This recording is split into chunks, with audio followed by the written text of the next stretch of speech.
বিসমিল্লাহ মানে রাহিম প্রিয় এলাকাবাসী ও প্রিয় দেশবাসী এবং বিদেশে অবস্থানরত প্রিয় ভাই বোনেরা আসসালামু আলাইকুম। সম্মানিত সুপ্রিয় প্রিয় দেশবাসী, আপনারা দেখতেই পাচ্ছেন যে আমি এখন রয়েছি পাবনা জেলার ঐতিহ্যবাহী বেড়া করমজা পেঁয়াজ হাটে। আপনারা জানেন যে বেড়ার আশেপাশের মানুষের আয়ের প্রধান হচ্ছে হলো কৃষি, অর্থাৎ কৃষি স্বনির্ভরশীল এই এলাকাটিতে কৃষকেরা মাঠে বিভিন্ন ধরনের ফসল ফলিয়ে সেই সকল অর্থকরী ফসলগুলো হাটে নিয়ে এসে বিক্রি করেন এবং তাদের জীবন জীবিকা নির্বাহ করেন।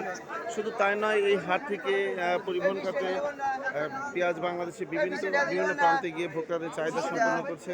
যাও আজকে আমরা জানবো যে এই বেড়া করমজা হাটে পেঁয়াজের সর্বোচ্চ পাইকারি বাজার কত হচ্ছে।